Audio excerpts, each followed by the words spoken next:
Mulai. Bismillahirrahmanirrahim. Assalamualaikum warahmatullahi wabarakatuh. Alhamdulillah. Alhamdulillahilladzi arsala rasulahu bil huda wa dinil haq lidhhirahu 'ala dini kullihi walau karihal musyrikun. Asyhadu an la ilaha illallah wahdahu la syarikalah wa asyhadu anna Muhammadan abduhu wa rasuluh. Allahumma shalli wa sallim wa barik ala Sayyidina Muhammadin wa ala alihi wa ashabihi wa man tabi'ahum bi ihsanin ila yaumiddin.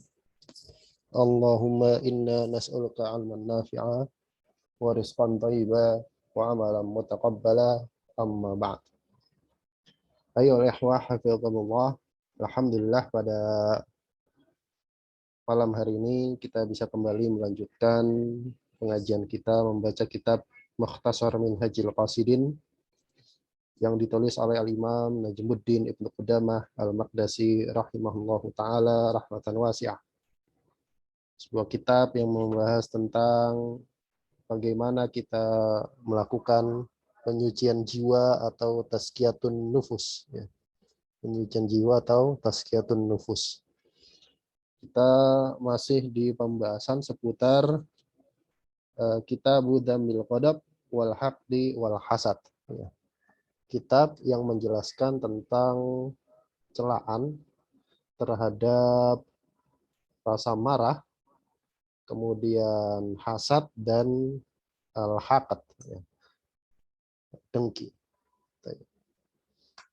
Karena di sini, kemudian setelah kemarin kita membahas seputar bagaimana cara atau tata cara mengobati, menyiasati rasa marah yang muncul pada diri kita, kemudian beliau membawakan pasal yang baru, yaitu seputar keutamaan dari menahan marah. Dari sini bismillahirrahmanirrahim, qala al-musannif rahimahullahu ta'ala al-imam Najmuddin Ibnu Qudamah al-Maqdisi fi kitabihi Mukhtasar Minhajil Qasidin, kata beliau faslun fi kadmil ghaid. Ini adalah sebuah pasal yang menjelaskan tentang keutamaan menahan marah. Qala Allah Ta'ala, Allah Subhanahu wa taala berfirman, wal kadhiminal ghaidha, dan orang-orang yang menahan al-ghaidh, amarah mereka. Fadzakara dzalika, Allah Subhanahu wa taala menjelaskan atau menyebutkan ayat ini fi ma'radil madahi, dalam konteks pujian kepada orang-orang yang bertakwa. Orang-orang yang bertakwa salah satu cirinya adalah mereka menahan amarah mereka. Kemudian beliau membawakan sebuah hadis.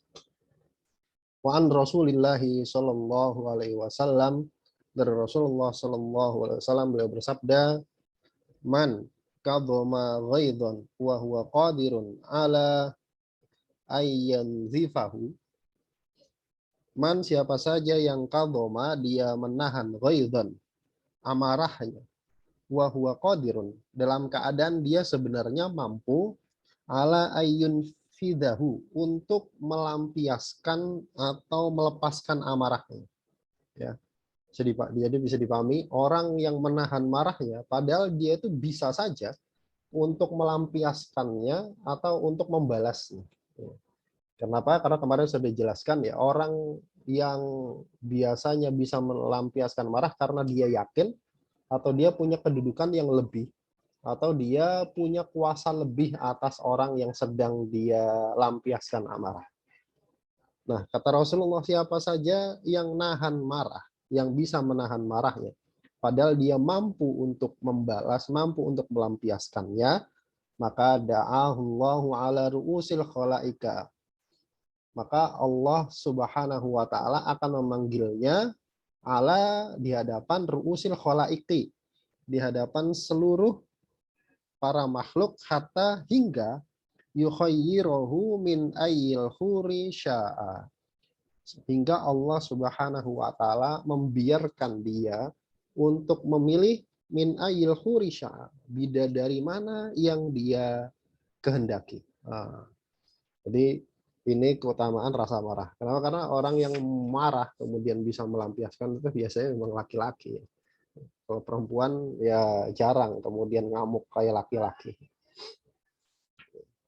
Jadi ini keutamaan dari menahan marah. Itu siapa saja yang bisa nahan marahnya, nanti Allah akan berikan apa namanya nikmat di akhirat nanti.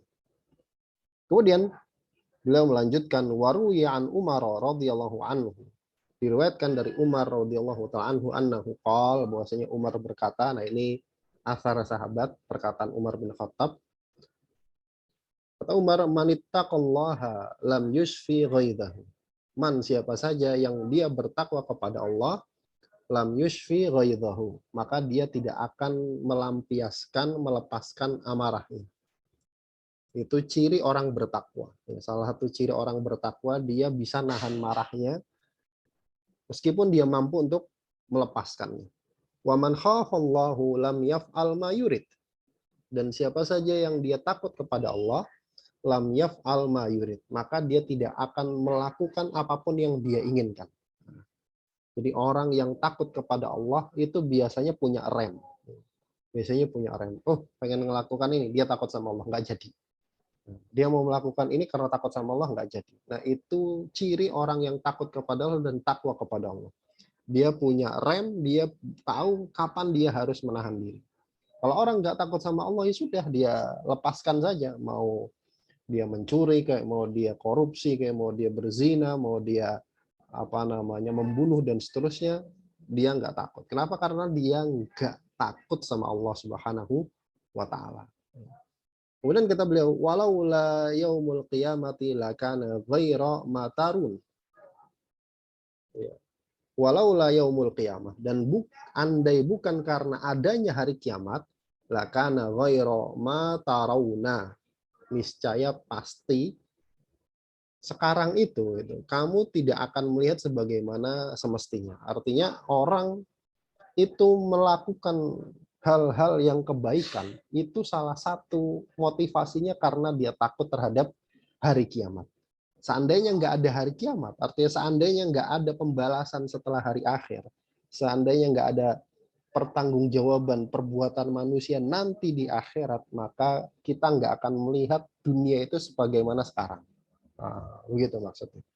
Dunia sekarang itu bisa seperti ini, itu karena orang itu percaya adanya akhirat. Kalau nggak percaya adanya akhirat, ya sudah.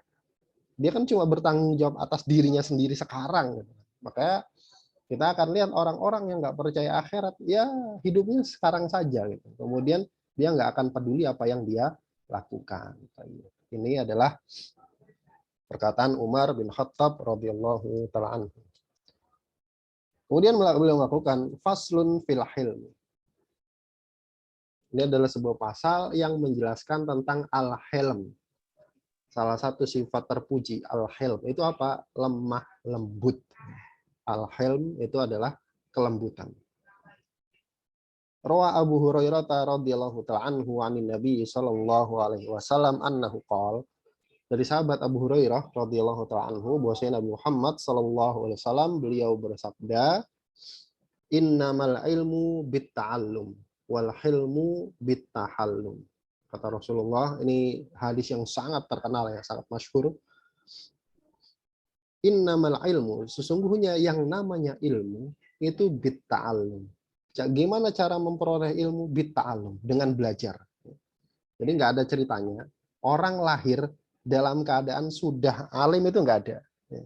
Nggak ada ceritanya orang kemudian apa namanya lahir ke dunia kemudian dia sudah hafal ribuan hadis, hafal Quran, dia paham ini, paham ini, nggak ada.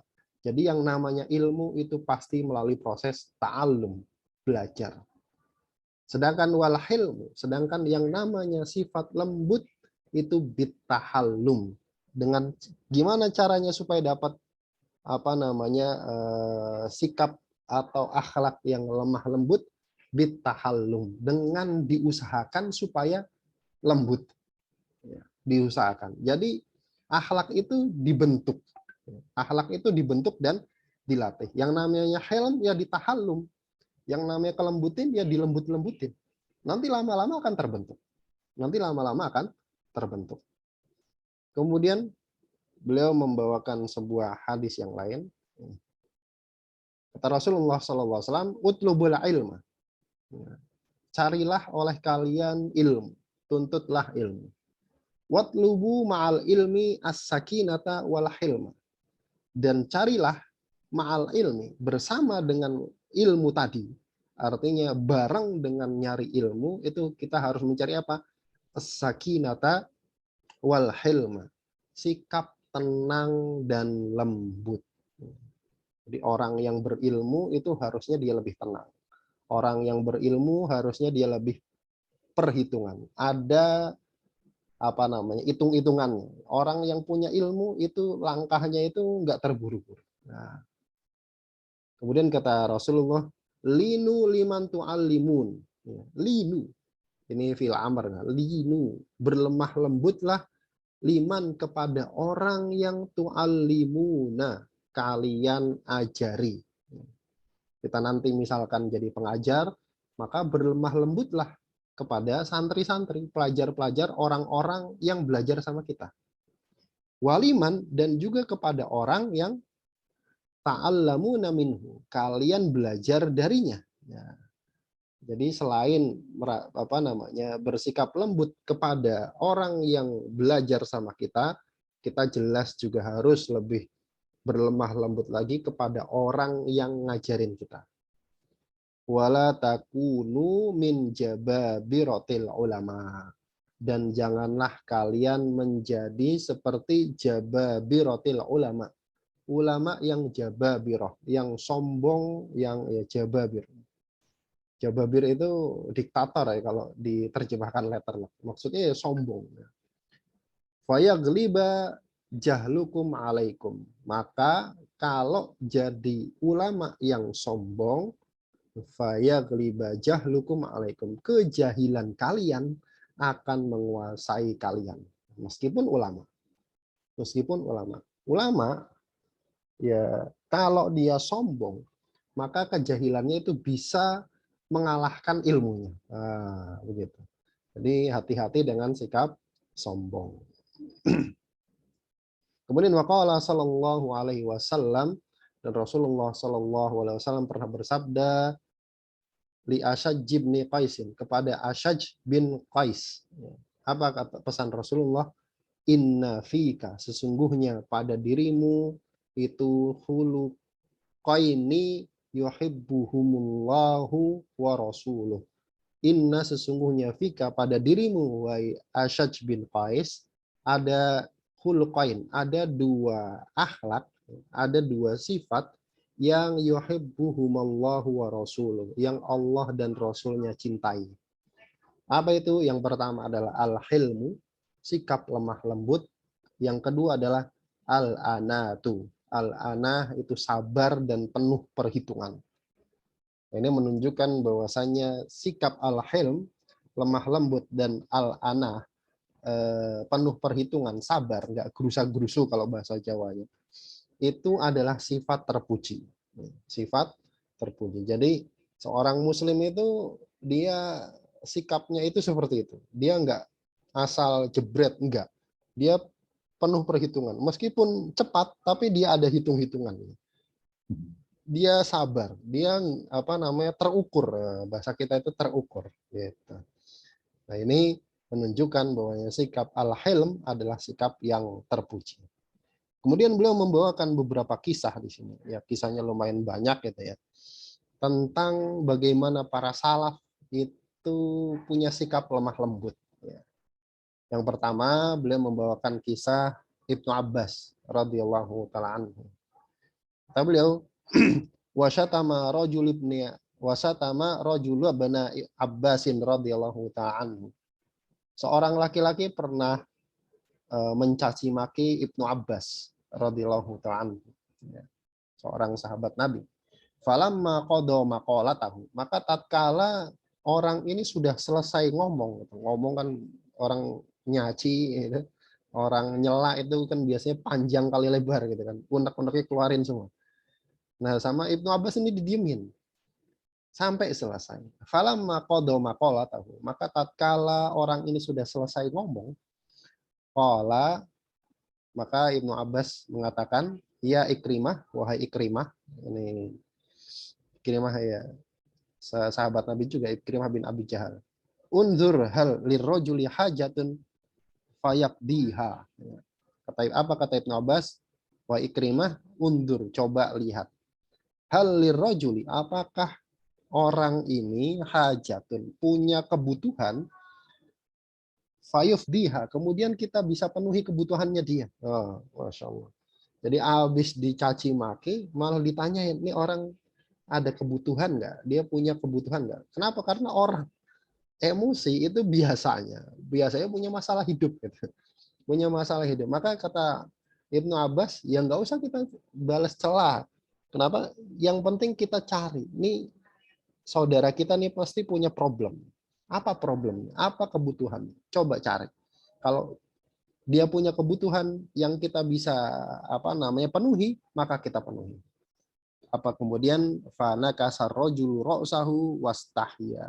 Maka orang yang tadi nyaci maki Ibnu Abbas ini kemudian menundukkan kepalanya, kemudian dia merasa malu.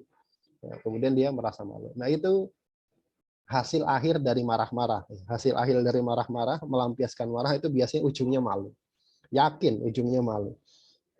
Ya, saya pernah lihat gitu kejadian orang ngamuk di warung pecel.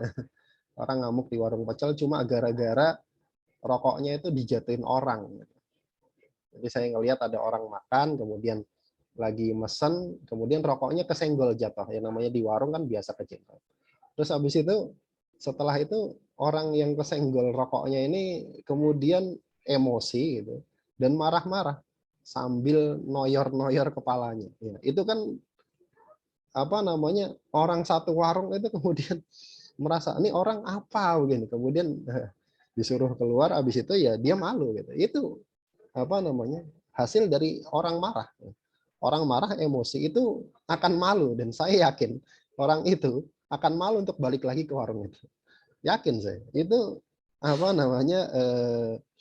hasil dari orang melampiaskan marah.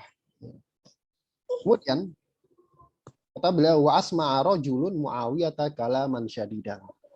Kemudian beliau membawakan kisah sahabat Muawiyah radhiyallahu ta'ala. Kata beliau, ya, wa asma'a rajulun, seorang laki-laki itu berkata, Asma memperdengarkan kepada Muawiyah bin Abi Sufyan kalaman syadidan, ucapan yang keras.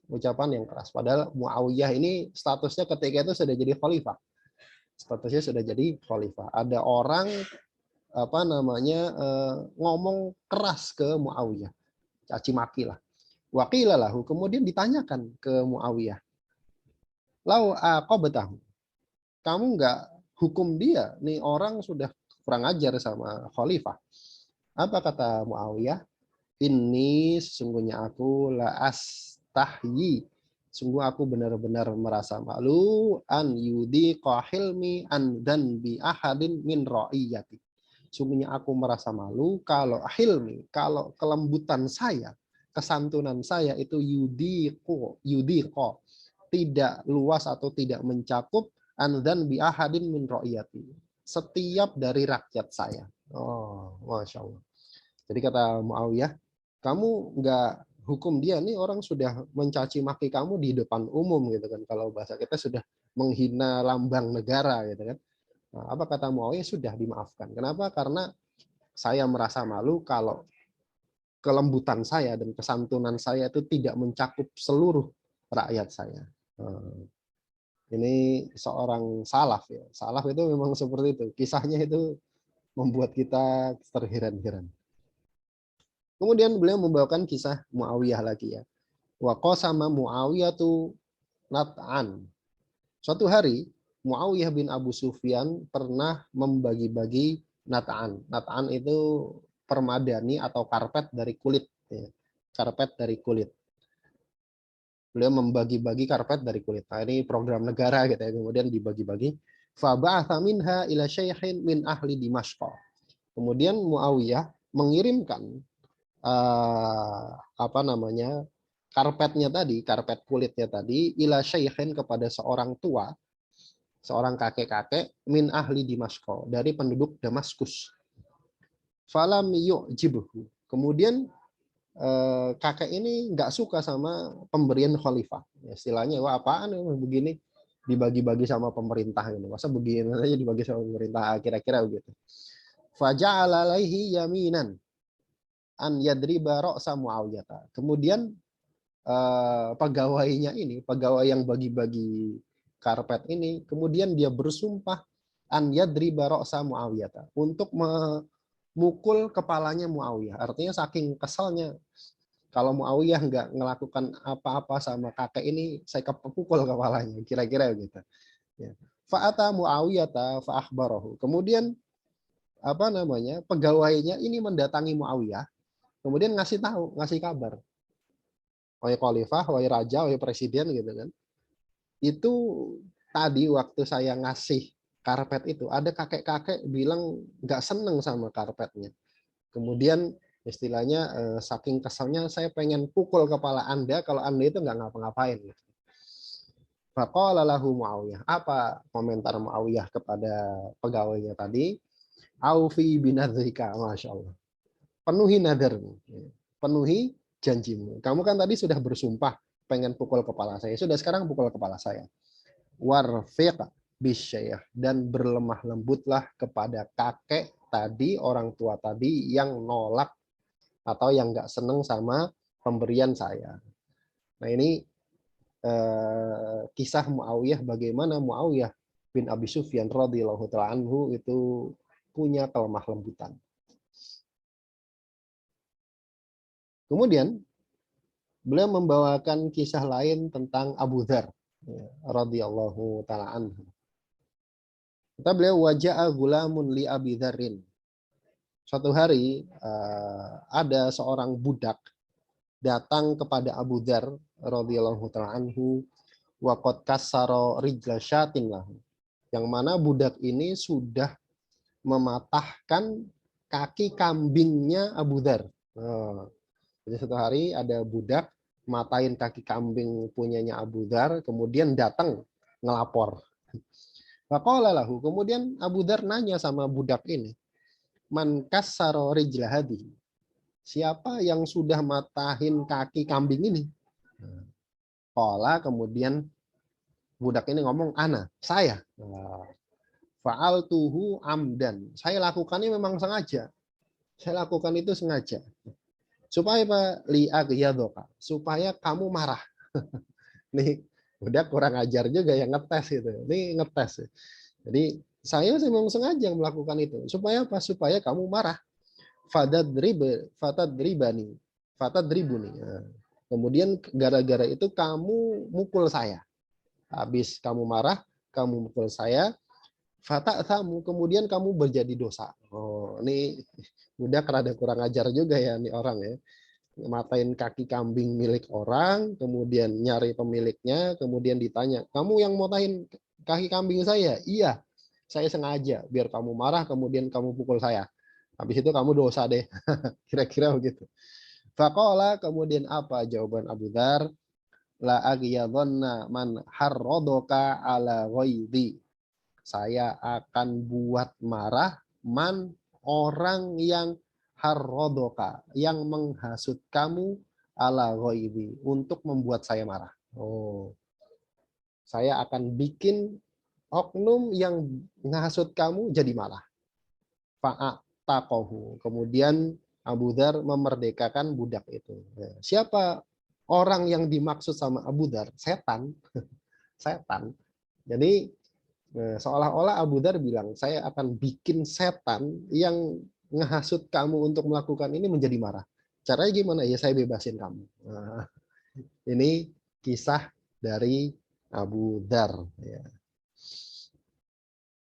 Kemudian kita nggak baca semua ya, kita baca ini dulu. Wadahala Umar bin Abdul Aziz al-masjida lailatan fidzulmah. Pada satu hari, nah sekarang kisah khalifah yang kelima, dibilang khalifah yang kelima itu siapa? Umar bin Abdul Aziz. Umar bin Abdul Aziz ini Masya Allah kisahnya luar biasa.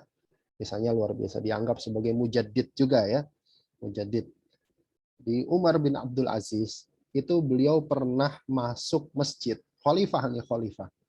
Yang mana setelah beliau menjadi khalifah, itu keadaannya berbeda sekali dengan sebelum beliau menjadi khalifah. Ya. Beliau terkenal dengan keadilannya, beliau terkenal dengan kezuhudannya, beliau terkenal dengan kewaroannya. Kalau teman-teman pernah membaca kisahnya itu luar biasa. Jadi Umar bin Abdul Aziz ini satu hari pernah masuk ke dalam masjid malam-malam dalam keadaan gelap. Zaman dulu nggak kayak sekarang gitu kan, masjid terang benderang ada AC-nya gitu kan, enak. Nah, zaman dulu nggak, zaman dulu ya gelap. Kalau sudah selesai sholat, lampu-lampu lentera itu, lampu-lampu minyak itu dimatikan. Kemudian Umar bin Abdul Aziz masuk tuh ke dalam masjid. Famarro, kemudian Umar bin Abdul Aziz melewati birojulin naimun, birojulin naimin ya, melewati satu orang yang sedang tidur di dalam masjid. Nah, jadi melewati orang yang sedang tidur di dalam masjid. Fa'atharobihi, kemudian Umar bin Abdul Aziz itu kesandung sama orang ini. Ya namanya gelap, gitu kan, nggak kelihatan. Ada orang tidur di dalam masjid, lagi lewat, kesandung, ya, ketendang, gitu, ketendang. Sahu. Kemudian orang ini yang lagi tidur ini langsung mengangkat kepalanya, bangun, wakola, kemudian ngomong. Apa katanya? Ama jenunun anta. Kamu gila ya? Ama jenunun anta. Kamu sudah gila ya? Kamu istilahnya jalan punya mata nggak, kalau ke bahasa kita kan gitu kan? Punya mata nggak? Kamu gila ya? Apa kata Umar bin Abdul Aziz? Lah, enggak, saya nggak gila. Kemudian faham bihil al-harasu. Kemudian yang namanya khalifah masih ada pengawal kan. Kemudian pengawalnya beliau hamma bihi, pengen ngasih tahu, istilahnya pengen balas gitu, pengen mukul. Faqala Umar, apa kemudian komentar Umar? Mah, tahan, jangan. Innama sa'alani amajnunun. Dia itu cuma nanya saya, apakah saya gila atau enggak, gitu kan. Fakultulah, kemudian saya sudah jawab, enggak, saya enggak gila, selesai. Dia kan cuma nanya, kamu gila ya? Enggak, saya enggak gila. Kenapa jadi tersinggung? Kan cuma ditanyain gitu. Ini bentuk kelemah lembutan dari Umar bin Abdul Aziz ya. Rahimahullahu taala rahmatan wasi'ah. Kemudian kisah yang terakhir adalah kisah dari seorang ahlu bait, seorang ahlu bait, anak keturunan dari Rasulullah Shallallahu Alaihi Wasallam. Siapa? Yaitu Ali bin Husain bin Ali bin Abi Thalib. Ali bin Husain bin Ali bin Abi Thalib. Berarti cucunya Ali bin Abi Thalib. Laqiya rajulun Ali bin Husain. Ada seorang menemui Ali bin Husain radhiyallahu anhuma. Fasabbahu. Kemudian habis ketemu langsung dicaci maki, langsung dicela. Kita kalau ketemu orang kemudian tiba-tiba nggak ada angin, nggak ada hujan, kemudian orangnya nyaci maki, itu mesti kita, ini orang kenapa kan gitu kan, atau mungkin bisa marah. Kemudian fatharat ilaihi al abidu, habis dicaci maki begitu, budak punyanya Ali bin Husain ini marah, gitu, marah. Faqala, kemudian Ali bin Husain mengatakan, mahlan, santai santai ya, pelan pelan, nggak usah gerusa gerusu gitu. Tsumma aqbala ala rajul, kemudian Ali bin Husain menemui orang tadi. Faqala, kemudian Ali bin Husain mengatakan, ma sutira anka min amrina aktsar. Masya Allah. Habis dicaci maki, apa komentar Ali bin Husain? Mas, gitu kan, kalau bahasa kita mas, ma sutira anka, yang kamu nggak tahu, min amrina, tentang diri saya, aktsar, itu lebih banyak. Kamu nyaci maki, oh dasar kamu orang bodoh, kamu orang fasik, kamu orang ini, kamu orang ini. Yang kamu nggak tahu, yang kamu itu ditutupi darinya tentang urusan saya, perkara-perkara saya itu jauh lebih banyak. Masya Allah. Itu jawaban orang yang punya ma'rifat kepada Allah. Ketika apa? Ketika dicela. Ya. Yang disatupi dari kamu itu lebih banyak, kamu nggak tahu. Artinya aib saya itu sebenarnya lebih banyak. Kamu nyela itu kan gara-gara saya punya aib kan.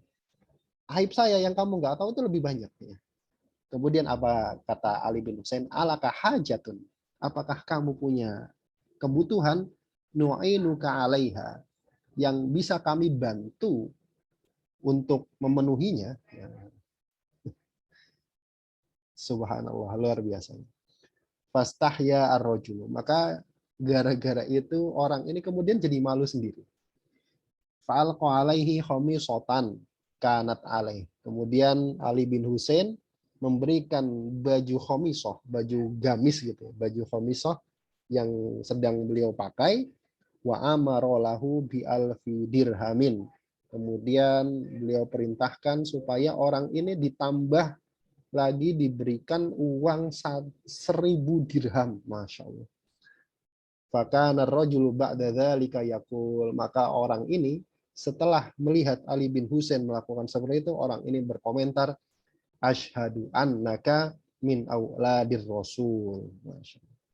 Saya bersaksi bahwasanya kamu benar-benar cucu atau anak keturunannya Rasulullah Shallallahu Alaihi Wasallam.